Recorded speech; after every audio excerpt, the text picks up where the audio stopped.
अस्सलाम वालेकुम viewers. Drama serial नमक हराम के अगले किस्म में आप देखेंगे व्यूवर्स। अब अस्मा को तो सारी हकीकत की पता चली गई है कि मेरा बाप अमीन कुरैशी एक बहुत बड़ा जालिम इंसान है। इसकी वजह से एक औरत ने अपने जान दे दी है, ख़ुद को फांसी लगाकर उसने ख़ुदकशी की है। व्यूवर्स आप देखेंगे कि वो मुरीद के साथ अब दे देगी जब उसको पता ये लगती है कि मेरा बाप जालिम है और मुरीद बेकसूर है और ये जो कर रहा है ये बिल्कुल सही कर रहा है क्योंकि इसको बदला लेना चाहिए। तो व्यूवर्स ये पूरा का पूरा मुरीद के साथ दे देगी, लेकिन मुरीद का ये खेल अब ख़त्म होने वाला है क्योंकि व्यूवर्स नेक्स्ट एपिसोड में आप देखेंगे कि अमीन कुरैशी की जो बहन है अरसल की माँ वो कॉल करेगी अमीन कुरैशी को और अमीन कुरैशी जाएगा और अमीन कुरैशी की बहन अमीन कुरैशी को बताएगी कि मुरीद को सारी हकीकत की पता चलेगी कि अस्मा के साथ जो कुछ हो रहा है या इस फैमिली के साथ जो कुछ हो रहा है इसके पीछे मुरीद ही है। व्यूअर्स नेक्स्ट एपिसोड में आप देखेंगे कि मुरीद अमीन कुरैशी को कहेगा कि तुम एक बार फिर जाओ और वहाँ पर एफआईआर दर्ज करो। व्यूअर्स आप देखेंगे कि अमीन कुरैशी कहेगा कि नहीं, अब मुझे अपने माजी पर ध्यान देना चाहिए कि मेरे माजी में कौन कौन मेरा दुश्मन है।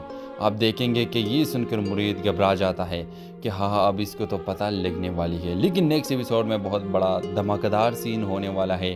अमीन कुरैशी आएगा, अस्मा जहाँ रहती है वहाँ आए और वहाँ पर मुरीद पर गन रख देगा और कहेगा कि अब तुम्हारा गेम ख़त्म, अब मुझे बताओ तुम्हारे साथ कौन मिला है जो तुम ये सब कर रहे हो। व्यूवर्स आप देखेंगे कि मुरीद कहेगा कि मैं तो कुछ नहीं कर रहा, मैं बेकसूर हो, मैंने कुछ भी नहीं किया है। लेकिन अमीन कुरैशी कहेगा कि मैं तुम्हें गोली मारता हो, हकीकत बताओ। लेकिन इस वक्त आप देखेंगे व्यूवर्स कि अस्मा आएगी और अस्मा मुरीद की जान बचाएगी। अस्मा अमीन कुरैशी को कहेगी कि बाबा पहले तो तुमने मेरी ज़िंदगी बर्बाद की और अब मेरी शौहर के पीछे लगे हो, मेरे शौहर को छोड़ो। व्यूअर्स आप देखेंगे कि अस्मा की वजह से मुरीद की जान बच जाएगी और अमीन कुरैशी को पता नहीं लगे। लेकिन व्यूअर्स अब बहुत जल्द मुरीद अपना काम तमाम कर देगा और आप देखेंगे कि वो अमीन कुरैशी का किस्सा ख़त्म करने वाला है। और अगली किस्म में व्यूअर्स आप देखेंगे कि अस्मा के बहन को भी ये पता चल जाएगी कि मेरा बाप बहुत जालिम और मुरीद की माँ अब मेरे बाप की वजह से बर्बाद हो गई थी।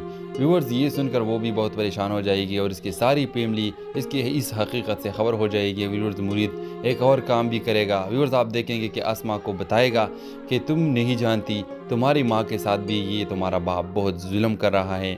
उधर एक और औरत है जिसके साथ ये ताल्लुकात रखता है, ये उसके साथ रब्ता करता है। व्यूअर्स आप देखेंगे कि अस्मा भी उसके साथ जाएगी, मुरीद के साथ जाएगी। और जब अस्मा वो देखेगी तो फिर वो अमीन कुरैशी की सारी रिकॉर्ड उसे बताएगी कि ये इंसान मुझे कई वक्त से यहाँ रखा हुआ है, मुझसे शादी भी नहीं कर रहा और इस तरह सिर्फ मुझे अपना माशूक़ बनाकर यहाँ उसने मुझे बिठाया है।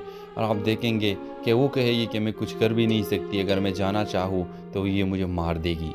व्यूअर्स आप देखेंगे कि जब अस्मा अपनी बाप का असलियत सुनती है तो बहुत ज़्यादा परेशान हो जाएगी और अपने बाप के पास आएगी और अपनी अम्मी और अपनी सारी फैमिली के सामने अपनी बाप की असलियत दिखा देगी और ये भी कहेगी कि जो सब मेरे साथ हुआ था ये वो किसी और ने नहीं बल्कि मुरीद ने खुद किया था और मुरीद ने इसलिए किया था क्योंकि इसके माँ के साथ अमीन कुरैशी ने जुल्म किया था। व्यूअर्स अमीन कुरैशी खुद को फांसी लगा देगी आखिर में, ये आप ज़रूर देखेंगे, बहुत इंटरेस्टिंग सीन होगा। तो इस ड्रामे के हवाले से आपका क्या राय है, अपने राय की इज़हार कमेंट बॉक्स में ज़रूर दीजिए और इसके साथ हमारे यूट्यूब का चैनल इखलास टीवी को सब्सक्राइब करना मत भूलिए। So thanks for watching. अल्लाह हाफिज़।